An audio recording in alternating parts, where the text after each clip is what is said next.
Hi friends, நம்ம இன்னைக்கு என்ன பண்ண போறோம்னா நம்மகிட்ட ஒரு 5 பைனாப்பிள் இருக்கு. இந்த பைனாப்பிள் வச்சு பைனாப்பிள் ஜாம் தான் ரெடி பண்ண போறோம். ரெடி பண்ணிடலாமா? ஃபர்ஸ்ட் அவ்வளோ பைனாப்பிள் தோலையும் கட் பண்ணிக்கலாம். இந்த 5 பைனாப்பிள் இன்னைக்கு ஜாம் பண்ணுறோம். ஒரு பெரிய அண்டாவை நம்ம நிறைக்கிறோம். இந்த கொண்டை வேற நம்மளுக்கு ரொம்ப இரிட்டேட்டிங்காக இருக்கு. அதை கலந்ததுக்கு தூரம் இருந்துடலாம். அன்னாச்சி பழத்தை பொறுத்த வரைக்கும் நம்ம உள்ள பழம் எவ்வளோ இருக்கோ இல்லையோ, ஆனால் தொலியும் கொண்டையை மட்டும் அதிகமாக கழியும். இந்த கொண்டையை அப்படியே கொண்டு நட்டு வைக்கிறோம். நட்டு வச்சுட்டு மறுபடியும் செடியாக்கி அதில் இந்த அன்னாச்சி பறித்து மறுபடியும் நம்ம ஜாம் போட்டு மறுபடியும் அதை வீடியோ தான் பண்ண போகிறோம்.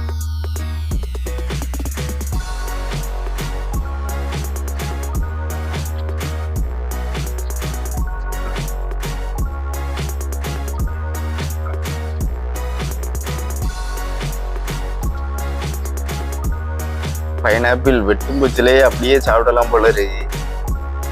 கொஞ்சோட வத்தல் பொடியும் உப்பும் இருந்துச்சுன்னா அதை மேலே மிக்ஸ் பண்ணி தூவி போட்டு சாப்பிடக்கி அடடடடா அப்படியே அட்டகாசமாக இருக்கும்.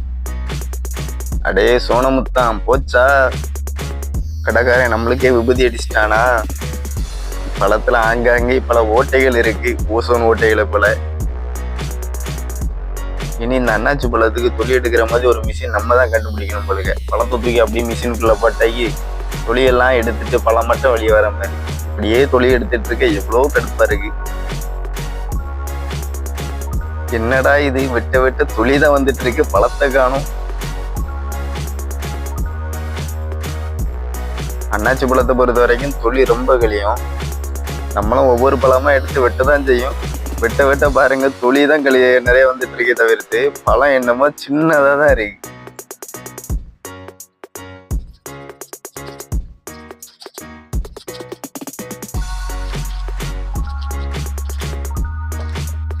இந்த அன்னாச்சி பழம் மாத்தூர் தொட்டில் பாலத்துக்கு நம்ம போகும்போதுல வாங்கினது. இங்கெல்லாம் பயங்கர ரேட்டு. அங்கே வந்து 6 பழம் 100 ரூபாய்க்கு தான் வாங்கணும். அங்கே பைனாப்பிள் வந்து அங்கேயே விவசாயம் பண்ணுறதுனால அங்கே ரொம்ப சீப்பாக தான் கிடச்சி. எங்கள் ஊர்லலாம் இதில் ஒரு பழம் 40 ரூபா இருக்கும். அங்கெல்லாம் இது ஒரு பழம் கிட்டத்தட்ட 15 ரூபா இல்லைன்னா 20 ரூபா தான் ரேட் ஆகுது. நமக்கே விபூதி அடிச்சிட்டாங்கப்பா, நமக்கே விபூதி அடிச்சிட்டாங்க. பாருங்க, பழத்தை வெளியே பார்க்கும் பட்சத்தில் நல்ல பழம் மட்டும் இருக்கு, ஆனால் உள்ள கட் பண்ணும் பட்சத்தில் பழம் உள்ள அடிபட்டு இருக்குது, கிளியரா தெரியுது. இதெல்லாம் கழிச்சு எடுத்தோம்னாக்கி பழத்துல அங்க என்னது இருக்கும், ஒன்றும் இருக்காது. பாருங்க எவ்வளவு பெரிய பழம், உள்ளங்கை சைஸ்ல இருந்துச்சு.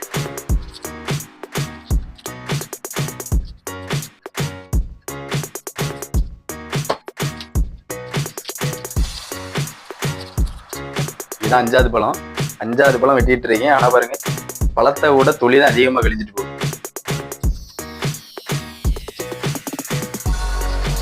நம்ம தான் அன்னாச்சி பழத்தோட தொலியை மட்டும் ஈஸியாக கிடைக்கக்கூடிய மிஷின் ஒன்று நம்ம தான் கண்டுபிடிக்கணும். எங்க ஓடுனா மட்டும் ஒன்று விட்டுருவேனா?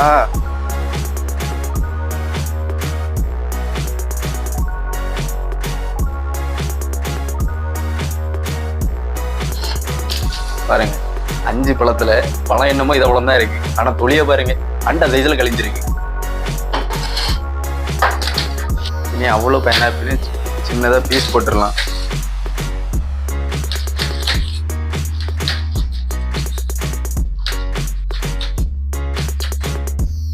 சிலவங்க வந்து இந்த தண்டு எடுக்க மாட்டாங்க. இதில் சென்டரில் இந்த தண்டு வரும்ல, இந்த தண்டு வந்து எடுக்க மாட்டாங்க. ஆனால் நம்ம இந்த தண்டையும் யூஸ் பண்ணுறோம். அதையும் எடுத்துட்டா பழத்தில் ஒன்றுமே மிஞ்சாது. வேற வெட்டினது ஃபுல்லாகவே வேஸ்ட்டாக போயிடும்.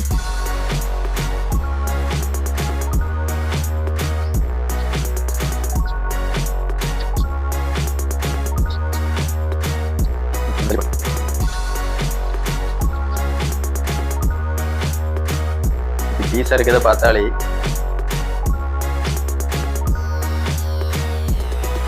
சாப்பிடும் போல தான் தோணிக்கிட்டே இருக்கு. நான்லாம் இப்படி பீஸ் போட்டுட்டு இருக்கும்போது ரொம்ப பொறுமையா இருக்கு, இல்லைன்னா அதுல ஒரு பீஸுமே இருக்காது. ஏன்னா அன்னாச்சி பழம் வெட்ட வெட்ட சாப்பிட்டுக்கிட்டே தான் இருக்கும். அவ்வளோ அன்னாச்சியும் பீஸ் போட்டாச்சு. மிக்சியில் போட்டு அவ்வளோதையும் அரைச்சிட வேண்டியது.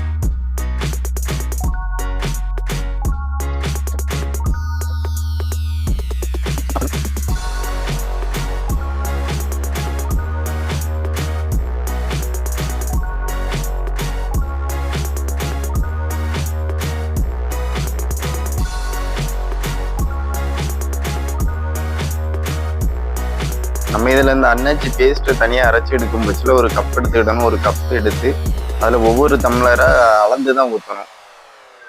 இப்போ ஒரு டம்ளர் பேஸ்ட் நம்ம எடுத்துக்கிட்டோம்னா ஒரு டம்ளருக்கு ஒரு டம்ளர் சுகர் வந்து அதில் சேர்த்துக்கிடணும். அப்படியே தான் அந்த டேஸ்ட் வந்து நல்லா இருக்கும்.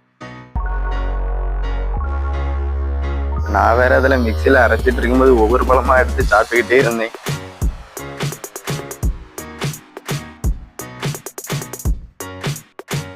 அரைக்கும் போச்சில் அந்த அன்னாச்சி பழம் வந்து நல்லா பேஸ்ட்டாக வர்றதார அரைக்கணும். ஏன்னா சிலவங்க வந்து திட்டு திட்டா அரைப்பாங்க. அப்படி திட்டு திட்டா அரைக்கும் போச்சில் நம்ம ஜாம்லேயும் கொஞ்சம் திட்டு திட்டாக தான் கிடக்கும்.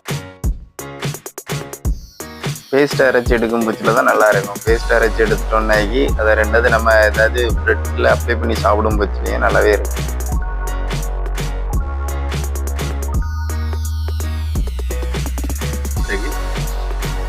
ஆறு கிளாஸ் வந்திருக்குன்னா இதில் 6 கிளாஸ் சுகர் வந்து ஆட் பண்ணணும். ஆனால் இப்போ ஆட் பண்ண வேண்டியதில்லை.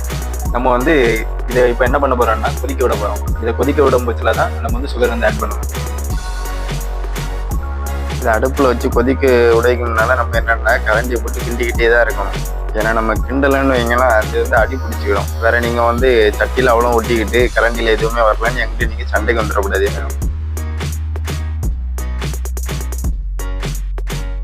அன்னாச்சி பழத்தை பொறுத்த வரைக்கும் நம்ம அரைச்சி எடுத்துட்டாலே நுரை மாதிரி தான் இருக்கும். நம்ம அந்த நுரையை கொதிக்கும் பட்சத்தில் ஃபில்ட்ரு பண்ணி எடுத்துடலாம். ஃபில்ட்ரு பண்ணி எடுக்கும் பட்சத்தில் அதில் நுரை எதுவுமே இருக்காது.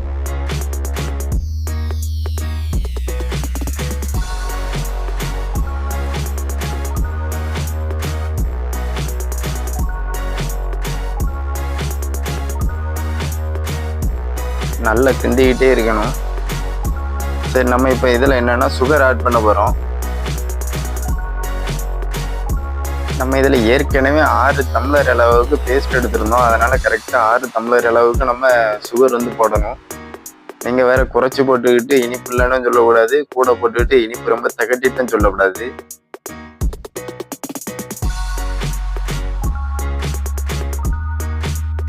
பாருங்கள், இப்போ நம்ம இதில் உள்ள நுரைய அவ்வளோத்தையும் எடுத்துட்டோம். இந்த பேஸ்ட் வந்து கொதிக்க கொதிக்க தான் கொஞ்சம் கெட்டியாகும். கொதிக்கும் பட்சத்தில் கிண்டி விட்டுக்கிட்டே இருக்கணும். ஏன்னா நம்ம சுகர் சேர்த்துருக்கோம், எப்படினாலும் அடி பிடிக்கும். அது ஒரு சைடு கொதிச்சுக்கிட்டே இருக்கட்டும். நம்ம இன்னொரு சைடு முந்திரியை வறுத்துடலாம் அப்படின்ட்டு கடாயை வச்சு நெய்யை ஊற்றி அதில் முந்திரியை போட்டு வறுக்க ஆரம்பித்தாச்சு. ஏன்னா அன்னாச்சி பழ ஜாமுக்கு கண்டிப்பாக நெய்யும் முந்திரியும் தேவை. அப்படின்னு தான் டேஸ்ட் நல்லா இருக்கும்.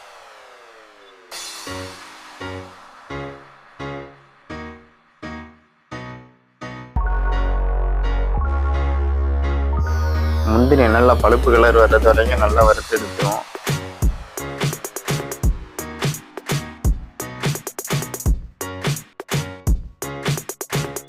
இப்போ பாருங்க, அன்னாச்சி பழ ஜாம் வந்து கொஞ்சம் கெட்டியாயிட்டு. அது கெட்டியாக இருக்கும் போச்சுலேயே நம்ம வறுத்து வச்ச முந்திரியை உள்ள ஆட் பண்ணிவிடுவோம். அப்படியே ஒரு 2 நிமிஷம் கொதிக்க விட்டாலே போதும். அன்னாச்சி பழ ஜாம் கெட்டியாக ரெடி ஆயிரும்.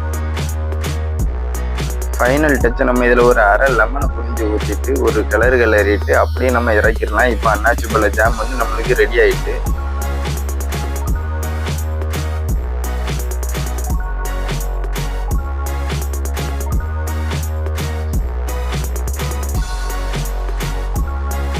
இப்போ ஜாம் வந்து ரெடி ஆகிட்டு பாருங்க எவ்வளோ திக்காக இருக்குன்னு.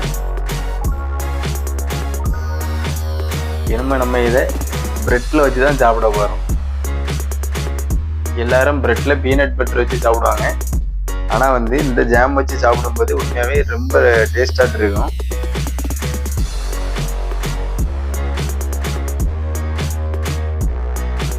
நம்ம இதில் எந்த ஒரு கலருமே ஆட் பண்ணலை.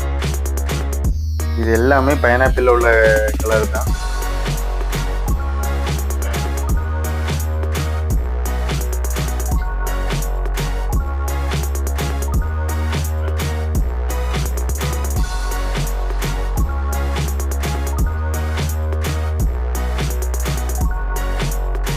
டேஸ்ட் வேற லெவல்ல இருக்கு.